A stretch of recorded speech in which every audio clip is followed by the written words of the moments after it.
Heyo, Athorax here, and greetings from the burning hells of Season 10 PTR. And I'll be releasing this video pretty much after the live stream for Season 10, and what I'm about to show you may be subject of change, but if there are any changes or any serious nerfs, everything will be adjusted, and I'll be having a link in the description of this video for this build.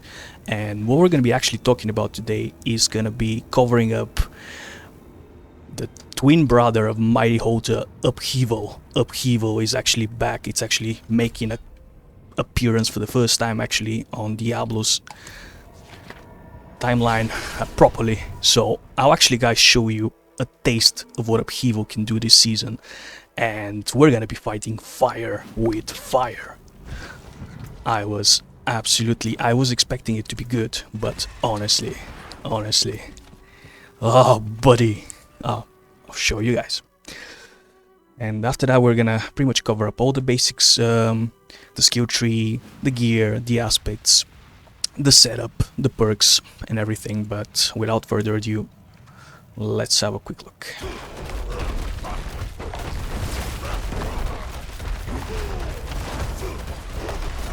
$3.7 trillion, just a little. 3.5. Scorching fire, absolutely scorching fire. So it may get nerfed a bit, but if it stays half of what it does, it's still gonna be awesome. Just to tell you guys, and just to keep in mind, this is me doing these numbers on an injured target. When it's not an injured target, it's twice as less. So yeah, 3.7 is probably gonna go to what, 1.75, something of the sort, 1 point whatever. My maths is not great right now, but pretty much yes, it will be half, but still it's gonna be quite impressive. This build can clear pit 100, and it can push beyond pit 100. So we have the juice, more than enough juice. So first off, I'm gonna go with the skill tree, and what we're gonna be doing here is actually we're gonna be having two basic skills. Our main skill is going to be Bash, and it's going to be accompanied by Frenzy. We get more damage reduction from Frenzy, and of course we get a guaranteed overpower from Combat Bash. So what's going to be happening here is we're going to be using a specific perk from these seasons, and it's going to be called Dual Threat. So once I use Bash, I'll be automatically using Frenzy as well. Moving on, we're going to have a HOTA as well here in the mix as an accompanying skill, which is going to provide us with 40% more multiplicative damage towards our Upheaval. So every now and then we're going to be actually using HOTA. And here we have Upheaval, 43 ranks of Upheaval. I mean, it's just going to be a monster. We have Furious Upheaval, so we're going to get another 200% multiplicative damage. It's going to be awesome. We have a good old Warpath. We also have Tempered Fury, so we're going to need some Fury for the whole situation. We have Belligerence, we have our Shout here, very important to have Tactical Warcry, actually Riding Cry, sorry.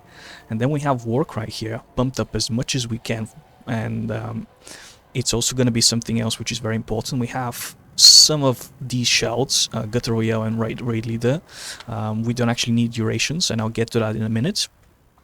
Aggressive Resistance, No Mercy, Slaying Strike, Pit Fighter, all the passives here, pretty much defensive stance, counter offensive. We're actually not running with any ultimates here, and as strange as it may sound, it's actually more efficient to run without an ultimate this season, so I've chosen not to. And here we go, we have Upheaval, we have Brute Force, and we have Heavy Handed, and of course we have Unbridled Rage. So what is the deal? How does this work? Well, first off, there's a few odd choices when it comes to gear choice. It might sound a bit strange, but it actually works. So we have Chaos Armor, of course, and the first item is Battle Trance. I have triple Masterwork, as you can see, the GA to Strength, and while at maximum stacks up from Frenzy, we get 72% multiplicative damage, and these 72% actually affect Upheaval, so it actually works. Next up, we have Shroud of False Death. Now, Shroud of False Death is more or less a bit of a compromise between damage and survival. We're gonna need some survival, otherwise it gets really hairy. If you play on softcore, you're gonna be okay, but if you play on hardcore, or if you just like to be a bit more tanky, Shroud of False Death is gonna be your go-to. It's good compromise. You can still get about 75% multiplicative damage with it. You just wouldn't be getting as much if you were, say, you had Saber of Tsaskal on the armor. You'd be getting a bit more from Saber as a Chaos armor, but Shroud is still very good. And basically next up we have Crown of Lucian. We're going to be consuming resource, and we're going to be consuming a lot of resource, so Crown of Lucian is going to be quite good, again with triple masterwork the life, because we're trying to put up some survival. And we have a Banished Lords here, more juice, more max life, more everything. And last but not least, Fists of Fate. Again, Chaos armor, crazy stats, 360% chance for damage. I mean, 1% to 360, so it's a bit all over the place, but you've seen the numbers. Then we got Upheaval, of course, triple masterwork. The new version of Upheaval with 75% multiplicative damage is amazing. Right, so next up, another controversial item for the build, and that is Shard of Verithil. So why have we chosen Shard of Verithil? The reason why we've chosen Shard of Verithil is it consumes primary resource. So what we want to do is we're going to combine Shard of Verithil with Ring of Red Fuhrer and Ring of Starless Skies. Especially for Ring of Starless Skies. Spamming Upheaval, if we spam Upheaval on his own, we're going to be able to get those 50%, but it's not so easy to maintain it, right? So, and we don't have a limited amount of resource, and it just makes getting those 50% resource cost reduction and multiplicative damage way harder. What we do with Shard of Verithil is basically we pre-set up those 50% multiplicative damage and resource reduction before we actually land the Upheaval. The same goes for the Ring of Red Fuhrer. We pre-set up the bonus, so when it's time for us to actually overpower with Bash, we have the juice from both those rings at our disposal and ready to fire up at the enemy and deliver a total annihilating damage. So this is why we're actually going with Shard of Verithil. Another reason why we actually are using Battle Trance is also for the fact that it gives us a lot of attack speed, 66% increased attack speed, which affects all of our other skills, and it basically removes a good amount of the clunkiness of Upheaval. Now, basically from all the items that we have around, we have a lot of attack speed, but these 66% feel and seem like they add on top as if they're a separate attack speed group, you know, so they seem to add up even more speed to the build and just make Upheaval and basically your basic skill builds as well to feel absolutely amazingly fast, hellishly fast. So yeah, then we have a legendary amulet here, GA strength. Obviously I could have gotten a bit better rolls, but these will do, and this is basically on top of Inner Calm. Sadly there is no better aspects for Upheaval. There is the aspect of Sundered Ground, which is quite good, but it's once every 20 seconds, and even if you crit and stuff like that to reduce the timer, it's probably once every 10 seconds, and you get this Inner Calm. The uptime of it is 100%, so you always get it, and if you don't move, it triples. So if you're smart in your playstyle, you can do some crazy numbers. And last but not least, we have a slashing weapon. Now, here is the thing with the slashing weapon. We can get up to 88% chance of Upheaval to do double damage. We're gonna have to triple masterwork this one. Very mandatory. Here's another version of it. Basically, this one doesn't have GA max life, and for survival purposes, I've chosen to kind of keep this one for the time being, but nevertheless, this is a slashing weapon. And actually, this is going to be the last part. It's the new item Saber of Tsaskal. So the Saber is actually amazing, and even though it can be a Chaos armor, I've decided not to put it as Chaos armor, so I have some survivability from Shroud.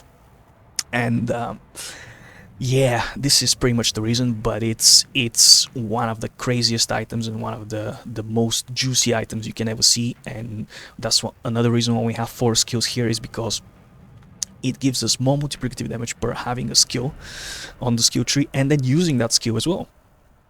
So yeah, absolutely astonishing kind of situation. Now, I'm gonna go over the Chaos perks. So here is what we have chosen. We have chosen Power Siphon.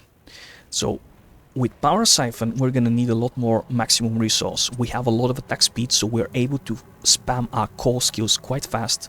So what happens here is we have masterworked a lot of maximum resource wherever we could, and we need it, so we have a big fury pool. On top of that, basically we are going to have Deafening Chorus, and that also reduces our maximum fury. So we get into a position where, even though they're always active and they're with increased potency, about 40% increased potency push out, they are actually consuming a lot of our fury. So we currently can have only about 134 fury out of the 223, and our upheaval costs are about 87-88%. Interestingly enough, they're a bit cheaper right now. Not sure why, but I will take it. I'll take cheaper values, whatever is going on there. But nevertheless, we kind of don't have a huge window between those 134 fury costs and the actual pretty much usage of Upheaval, which is 66. So we have about 3 or 4 or 5 hits at most from Power Siphon, and then we hit the gap. We hit the basically the limits, and then it slows down a bit. So there are sometimes occasions where, even though I'm swinging very, very fast and I'm spamming a lot of core skills, when I start reaching up a certain amount of stacks, I don't have enough fury. It happens. Most of the times I'm okay, and if I get more maximum resource from Battle Trance, I'll be okay, and it will be barely recognizable. But sometimes there is a situation where for 0.5 seconds I cannot cast anything, and it's a bit annoying, but with a bit more maximum resource it should work out. But generally speaking, this is the way to go if you're gonna go with core skills. It's just amazing. Deafening Chorus is also very good. Rallying Cry is always up, and that makes me unstoppable all the time. I don't have to worry about being stunned, being anything of the sort. It just provides me more movement speed, more utility, more maximum resource generation, and yeah, it's amazing. When it comes to Warcry here, on the other hand, it gets boosted, and it gets boosted by a lot more, essentially, and you get about 35.7 multiplicative damage as a bonus, and it's always up. The reason why I've chosen not to go with a ultimate shout is because it has a cooldown, and it does provide a good amount of damage, but when you look at Rallying Cry and it being up all the time, it just beats everything else.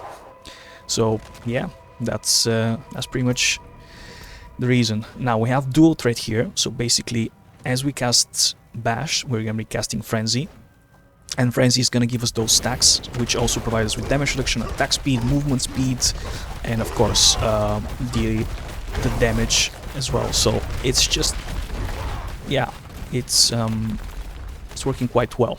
Last but not least, Brawn over Brains. I've tested all of the other perks, Beast Cornered, Single-Minded Fury.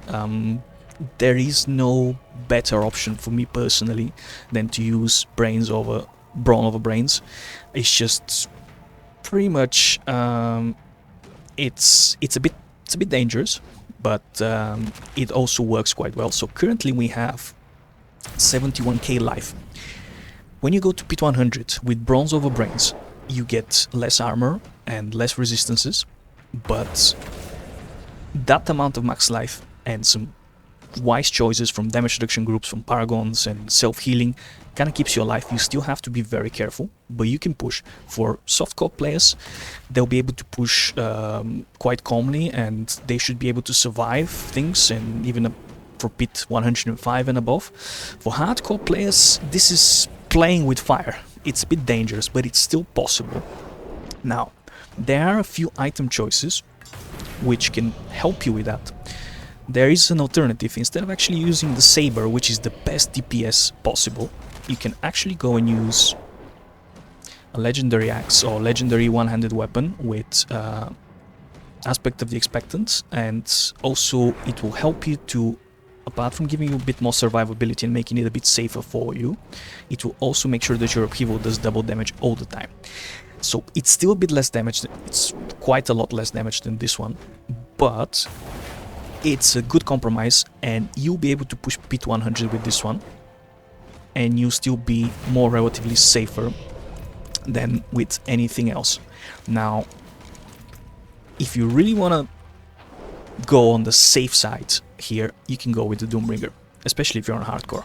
The Doombringer here is going to bring us to about 140k life, probably 150 if we get Banish Lord's Talisman to go up to GA values and stuff like that. So it's just, there is no, I've tested it with every kind of environment, with every boss, you can survive. The only thing that can one-shot you is Belial's I-Beam, but that's about it. Everything else, you can more or less live. The Dog's Leap on tier 4 can still kind of kill you, and there are a few things which, you know, there are limits, but generally speaking, you are way tankier. I've tested this one for pits, and bosses on pit 90 or 95 or even 100 can do barely any damage to you.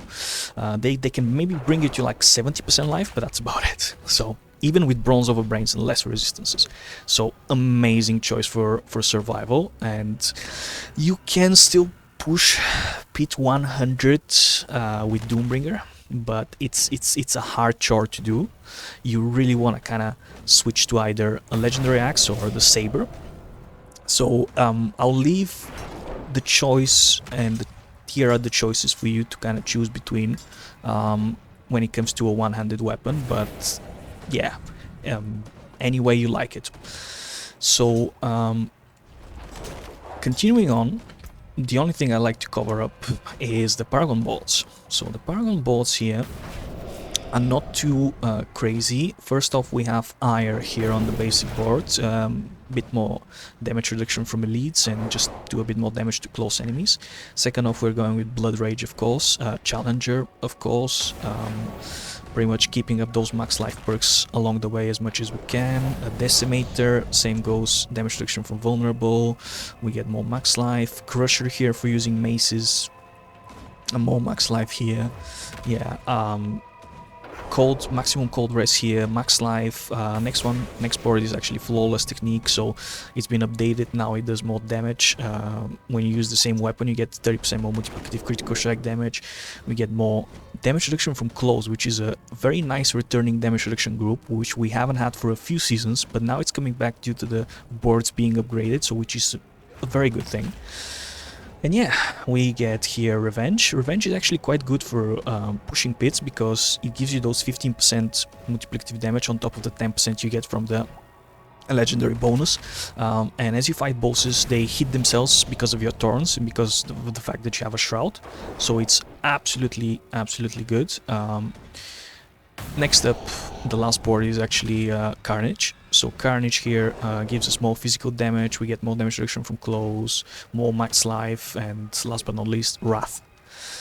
So yeah, there might be a few changes to the Paragon Bolt. I might go with Might. I'm considering going with Might. It could be an option, changing maybe potentially Ire. I'm gonna have to do some calculations to see which one is better, but I'll definitely update the build link and you guys will be able to see it if there's any changes. And last but not least, I'd like to show you the Mercs. So this is actually the build, and of course there's gonna be a link, but we're gonna be going with Rahir, and Rahir actually might be going with Iron Wolf's Call, or we actually might be going with Bastion. So there is an option here where we might go with Bastion for more safety. So when you use the Saber of Tsaskal, your HP might drop below 50%, and that's when Bastion activates. So it's going to be a life-saving line for you, and at the same time it's going to give you more damage. So basically Rahir's Valiance, after it procs up, and if you're in trouble, Bastion's going to kick in. That's a secondary save, and it's usually a good thing. Then we're going to go with Subu and Explosive Charges. We could go with Subu's Cover Fire. They're more or less the same kind of thing.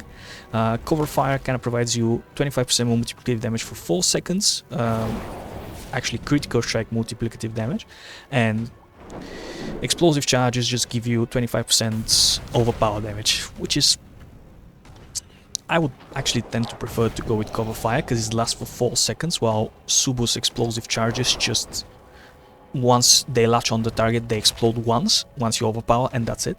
So maybe you'll be able to sneak in another upheaval hit here with cover fire, so that might be actually a bit better. So yeah, this is pretty much the build. Of course, we're going to be using Serum Vex, and we're going to be using Lithium Text for the earthquakes here, and yeah, I mean, hope you guys kind of liked the showcase. What I'm actually going to do is, for a closing, as a closing kind of a... whatever you want to call it, kind of a tradition, we go and do the pits. So we're actually going to go and do some pits, and we're going to go and do pit 100. What I'm going to do is going to make sure I got all the juice I need, and I've got all the survival, so I should be okay. So yeah, let's showcase you guys what a Barb playing Upheaval can do on a pit 100. It's gonna be a bit hairy.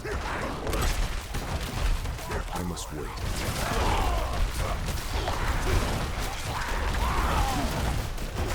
Not gonna lie, it's gonna be a bit hairy, but I must wait. we'll be fine.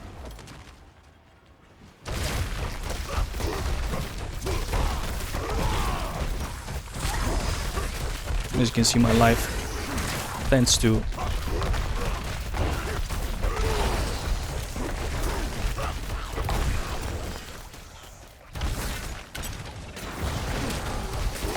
I must wait.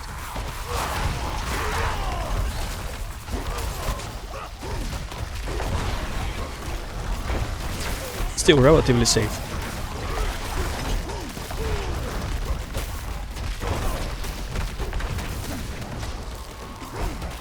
It's not so easy to land upheaval blows all the time, especially when the target is moving, but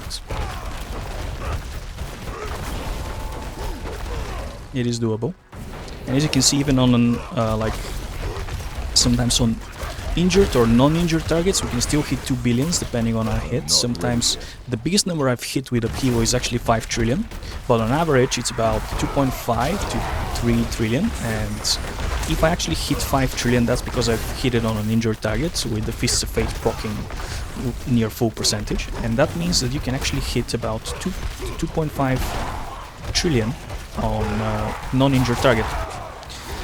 So that is still impressive. Like, Not ready yet. even if they nerf a bit the build, it's gonna be still amazing.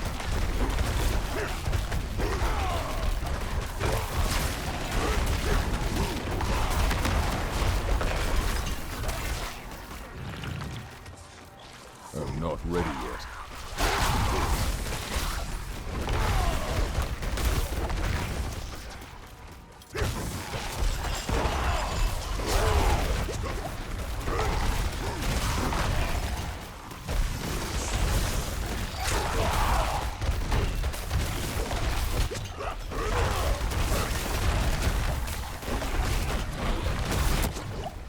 You gotta be really careful with the poison explosions. That's the one thing that can actually kill you. One poison explosion took half of my life, and that's... I've seen that situation happen before.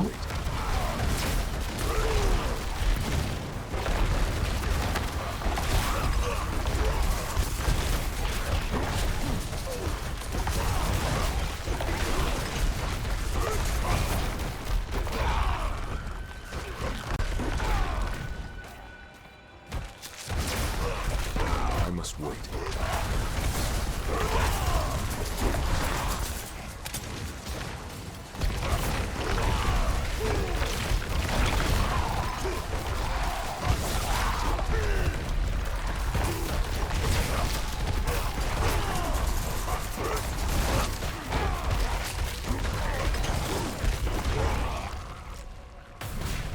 Usually I can defeat Pit 100 with about 8 minutes left on the timer, but since I'm a bit distracted and I'm recording and talking, it might be a bit less.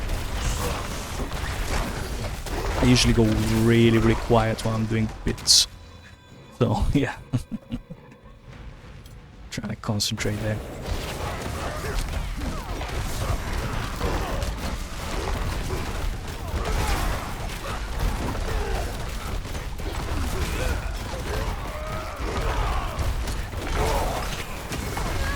I'm not ready yet.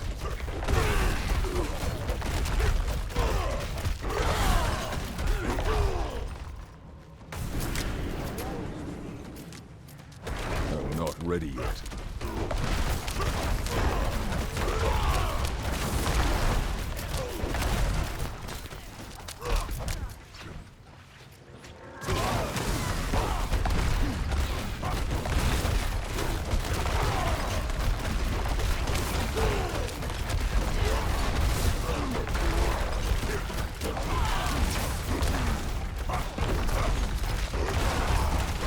Upheaval is a bit all over the place. It's also about you as a player getting used to where to kind of direct Upheaval at. I'm still kind of getting used to these kind of things, but yeah, generally speaking, I must wait. it's still a bit tricky.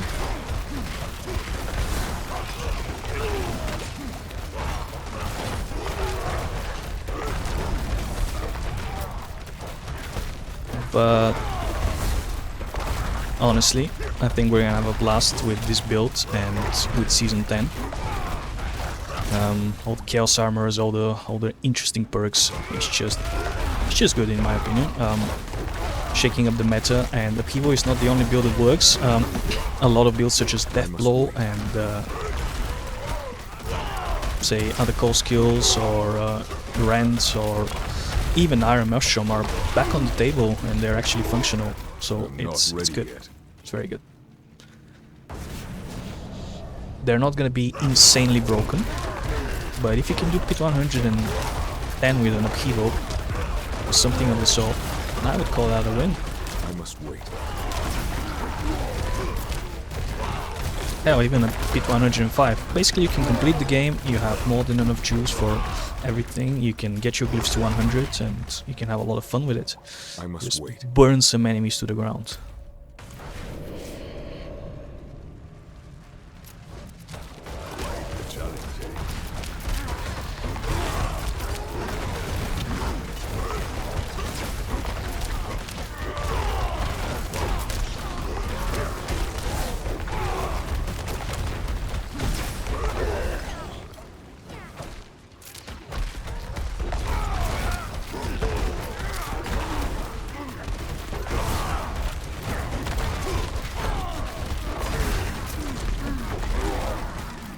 We're nearly there.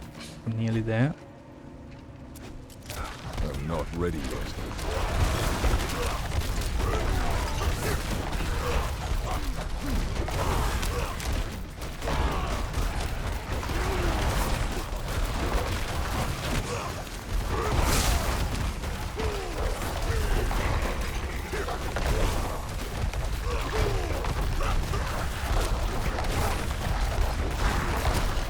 I must wait. We're really upheavaling, aren't we?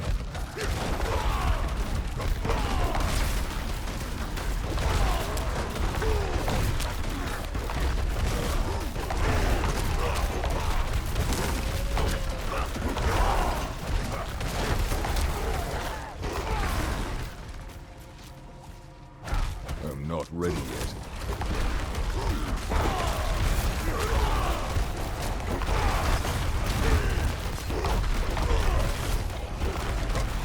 I must wait.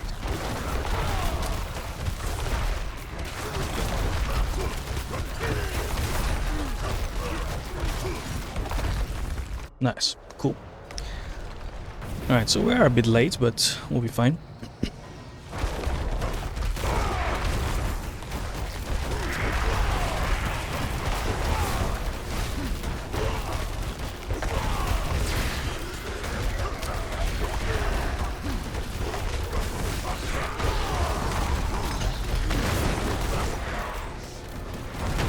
I must wait. Trying to escape some of the shades. You really don't want to get hit by the shades. Like, you can maybe even survive some of them, but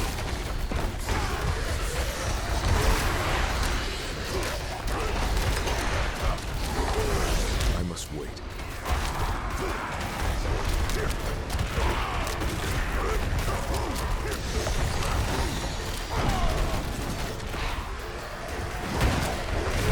I'm not ready yet. And here we are, guys, pit 100 done, easy peasy. We have some time on left on our hands, so we can basically push higher pits, and yeah, we can just, if I was a bit more concentrated, would have done even better. But here we are. I hope you guys enjoyed this video. If so, please leave a like. Feel free to check out the build. There's going to be other builds which I'll be posting as well in the description, so anything and everything. So I hope you have a smashing season 10. I hope you enjoy Barb if you're playing Barb, and if not, I hope you have everything come true before your class as well. Cheers everybody, thanks for watching.